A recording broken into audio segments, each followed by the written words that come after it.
Captain Kirk. Fascinating. I'm a doctor, not a mechanic. Thank you, love you. Mwah. Most illogical. Aye, sir.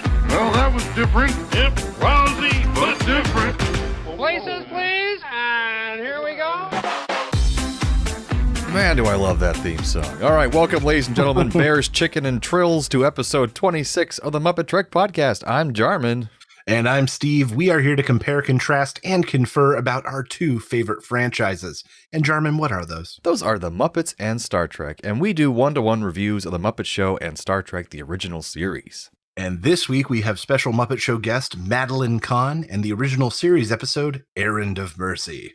All right, and please tell us about the wonderful and awesome Madeline Kahn, Steve. Madeline Kahn, actress, singer, comedy icon, best known for Mel Brooks films like Young Frankenstein and later hits like Clue, and even got back-to-back Oscar nominations for Paper Moon in 73 and Blazing Saddles in 74. Such a good movie. She was nominated for Golden Globe, an Oscar, a Drama Desk Award, a Tony Award. She was nominated. She was everywhere. But what does our generation know her from? All of the above. And also in one of her final roles, she played Gypsy in A Bug's Life, which is kind of a timeless Pixar classic. Forgot about that.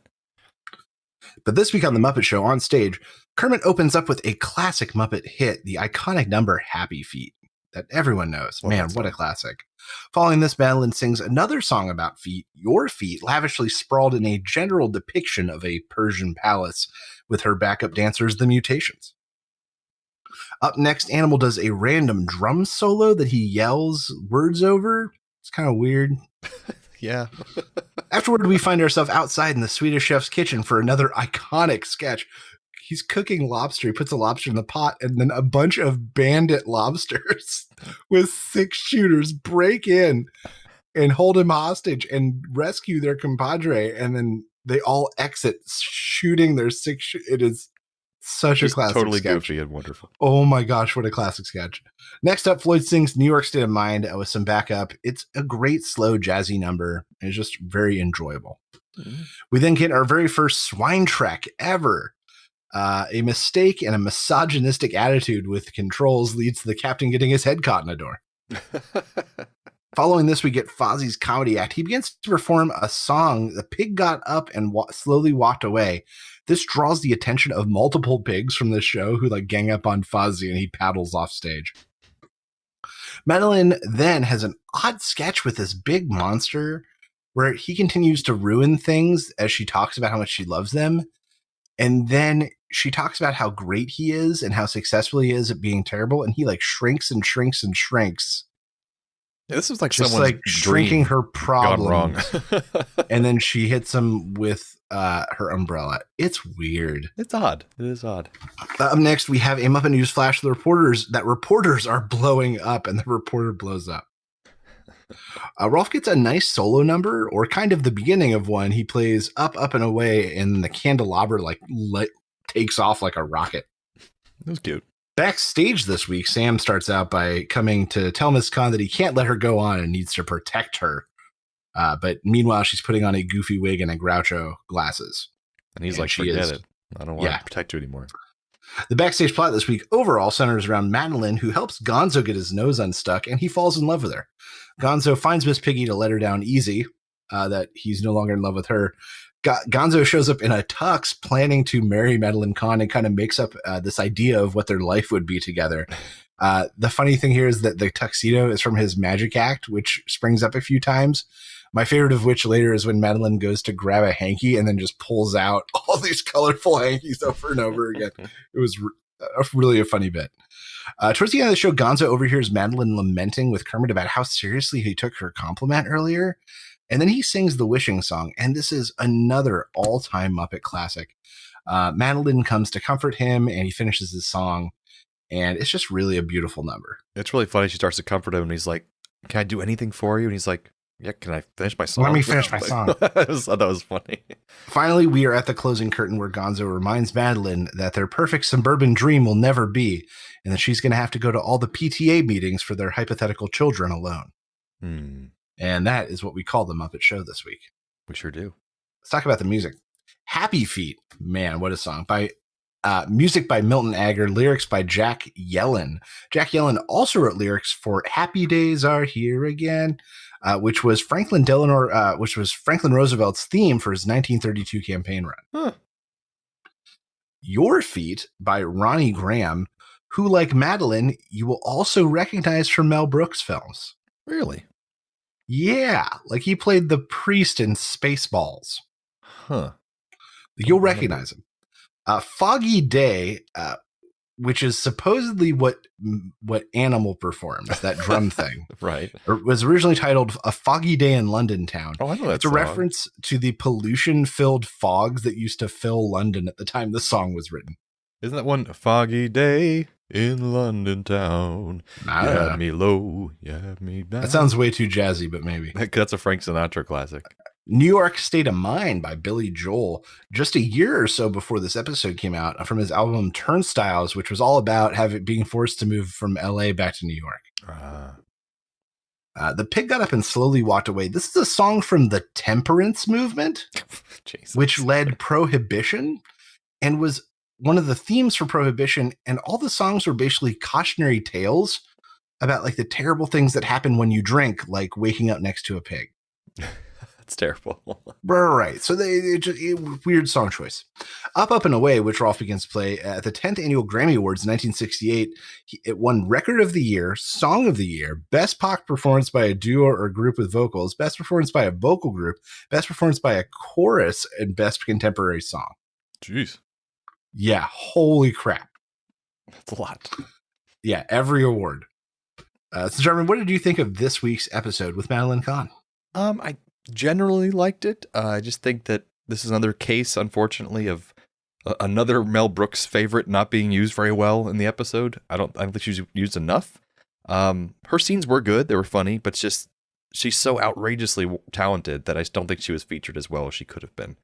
But not to say this is a bad episode. I actually even enjoyed the weird monster destroying everything she likes thing. It was strange, but I thought it was well done and consistent within itself, so it was fun. And we're getting more Gonzo this season, which I like. Very Gonzo heavy episode. Yeah, because he's one of my favorite ones from the movies, because Steve and I watched all the movies for our old Play on Nerds podcast, and him and Rizzo were like my favorite. So Rizzo doesn't come until season 3, maybe 4, gotcha. When Steve Whitmire joins the cast. Oh, okay. Steve Whitmire's the one who just passed away recently, wasn't he? No, he's the guy who got fired from being Kermit. Ah, okay. Yeah. Anyways. Well, yeah, more Gonzo I like. I think it's like a kind of a lower middle episode for me, just because it didn't do as well as it could have. I don't know. What do you think? This is one of those episodes where the highs are really high. And I think I said it for 3 different things here. 3 different sketches are all-time best Muppet Show sketches in this episode. Happy Feet, the lobsters and the Swedish Chef. That was pretty great. So good. And then a wishing song at the end. And Pigs in Space. And then the first Pigs in Space. There are a lot of reasons to like this episode, but for whatever reason, you're right. It just didn't end up great. Didn't click. Yeah, I don't know. And I don't know why. Cohesive it just didn't end up great. And is it Swine Trek or is it Pigs in Space? Or is it both? Pigs in Space, the Swine Trek is, I think, the name of the ship, if I remember correctly. Oh, okay. Gotcha. Well, there's our Trek connection right there. Captain Lynn Hawthorne. Yes, both have spaceships, I think is what I wrote. There we go. So yeah, probably a middle, could have been better episode, but a lot of great sketches. So check it out if you haven't seen it, folks. And Jeremy, what did you think was the best Muppeteering moment this week? I put down Pigs in Space because it was new to me and I forgot that existed. And there's just a lot going on with the sets there and moving everybody around. So I thought that was impressive and on its own accord. I've got to give it to the lobsters. Oh, yes. For just being simple hand puppets with rods and then the guns and the little effect. It was just so well done. That's true. There's a lot going on for just little lobsters. Yeah. So, Jarwin, tell us about this week's The Original Series episode that we watched. All right. So this week we have Errand of Mercy. So this is our first encounter of the Klingons in all of original Star Trek, which is pretty awesome. That's crazy. So we have negotiations between those Klingons and the Federation are collapsing. They're on the verge of war. So the Enterprise is sent to a planet called Organia, which is like a neutral planet, not involved in the conflict, but in a very strategic position. So they want to get there before the Klingons do, so they don't have an advantage. But on the way there, the Enterprise is attacked by a Klingon vessel, and the Enterprise destroys it, pretty much in one fell swoop. But that's a bad sign for things going down near Organia. So Kirk and Spock go down to the planet, and they find the town to be kind of like a medieval timesy kind of era. But the weird part is none of the townspeople are even bothered by them beaming suddenly into their town. So it's kind of odd at first. Kirk encounters Aelborn, who is this guy who's like the head of the council, who just kind of walks up to them and says, "Good to see you." And he's very friendly. Everyone there is smiling, very happy. And so Kirk is talking to this Aelborn, and he wants him to convince him to let the Federation help them to resist the Klingons coming, who are going to be occupying their planet any time now. But the Organians adamantly oppose any use of violence. So they say they won't resist in any way, shape, or form, even though Kirk's begging them to take some assistance. And when the Klingon fleet appears in orbit, Kirk orders the Enterprise to withdraw, which strands him and Spock on the planet without any help from anybody else. So Aelborn disguises Kirk and Spock to avoid suspicion, and the Klingons seize control of the planet without any resistance, pissing off Kirk. He's like, these people are like cowards, basically. So basically, the Klingon officer Kor comes down, and Kor is going to be throughout all of Star Trek. He's kind of mentioned in later episodes as well. And he's going to become the military governor of Organia. Kor has Spock questioned with a mind sifter, some kind of device that can spy and interrogate your mind. And he has Kirk become the Organian civilian liaison, so he can help the occupation force take over the town, because he thinks that he's an Organian as well. But Spock uses his mental discipline to withstand the scrutiny of the device, and he pretends that he's a Vulcan traitor on that planet who's not part of the Federation. But that evening, in an attempt to inspire the Organians, Spock and Kirk sabotage a munitions dump outside the town. So Aelborn then tells the Klingons that Kirk and Spock are really with the Federation because he wants to avoid any further violence. And so they are taken captive by the Klingons. But then he and the Council, Aelborn, free both Kirk and Spock from the prison so that the Klingons can't torture them. And while Kirk and Spock are out, they try to understand the Council's weird actions and why they're doing these contradictory things. And Kor orders the execution of 200 Organians, but yet the Council still doesn't seem bothered and still have smiles in their faces. So as the Federation and Klingon fleets are approaching this planet to start a big war, Kirk and Spock raid the Klingon headquarters in hope of rousing the population into resistance, but they cannot rouse these people. They capture Kor and prepare to make a last stand, and the Organians reveal themselves and their true nature, which of course are godlike powerful entities, which we've seen many times before. Yes. And they are highly advanced incorporeal beings that they instantly incapacitate both sides. They can take control of all the forces of the Klingons and the Federation, and they make them agree to a cessation of hostilities. And the Organians predict that the two sides will work together in the future at some point. So they're forced into a treaty, and the Treaty of Organia, I think it's called eventually, and that's the end of the episode. So, a very formative episode of Star Trek, as we can see, because they're seeing the Klingons for the first time and all that. Mm-hmm. And they were named after Gene Roddenberry's friend, Bob Klingon, with a C, and so he called them Klingons. And in the script, it's really terrible, but the Klingons were originally described as Oriental and hard-faced. So, that's not aged well. An audio clip of Spock's line about pure energy was used in a very popular song called Pure Energy from the Information Society in 1988, and it reached number 3 on the Billboard Top 100 charts, which is pretty cool. Wow, all Pure right. Energy. The episode title comes from The Life and Adventures of Nicholas Nickleby by Charles Dickens, which is kind of neat. And that little sash that Kor wears, they actually used that exact same sash for Worf in the first season of Star Trek The Next Generation. Not a recreation, but the same exact one. He wears that for the whole first season of Next Generation, which is pretty cool. And the set where Spock and Kirk shoot 2 Klingons is the same set where Captain Pike is killing that giant with a spear, which I didn't notice when I was watching. That's pretty cool. That makes sense. Same kind of era. Yeah, look. exactly. Yeah. And any original Battlestar Galactica fans out there, the guy who played Kor also plays Lord Baltar in that series. And yeah, that's our trivia. So what did you think of this formative episode, Steve? So things I liked, I liked that Spock looked like a level 1 D&D character He did. for the bulk of it. This is like +1 cloak. That's right. From an acting point of view, I liked getting to see Kirk play low, Hmm. where like he's playing subservient.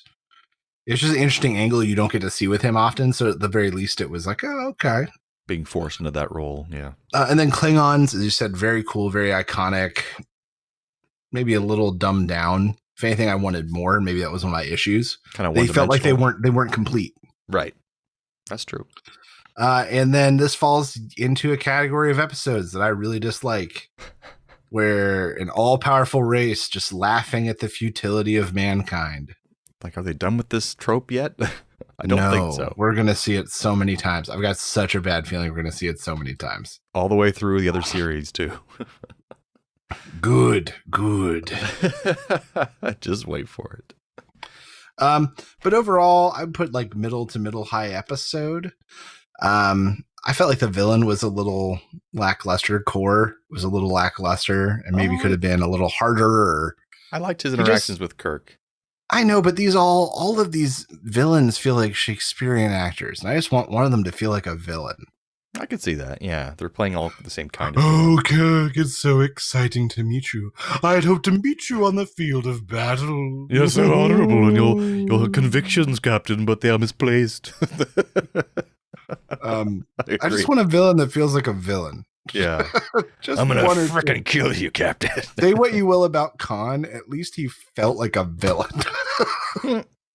And even in later movies where Kirk faces off against Klingons, like in Star Trek 5, I think it is, with Christopher Lloyd playing the Klingon. 3. Oh, 3. Well, he's not the one. Christopher Plummer, when he's playing the Klingon in 5. 5. He's doing Shakespeare in that as well. So, yeah. That doesn't really go to meet you, Kirk. The honor is all mine. I wonder if the guy with the eye patch is the bad guy. I think he is. You wouldn't know from how he speaks, though. He's like an educated Shakespearean scholar. So, Jarman, I've got some great Trek connections this week. Oh, I'm excited. High Anxiety with Madeline Kahn and Star Trek 4 were both partially filmed in the Fort Point neighborhood of San Francisco. Hey. That was the best one. Both Leonard Nimoy and Madeline Kahn are both from Boston. All right. Madeline was in the classic Clue, which also starred Christopher Lloyd, who played Krug in one of the Star Trek films we just talked about. Hey, I love that movie, Clue. It's fantastic. And also from Clue, Michael McKean, who was in a Voyager episode, The Clown.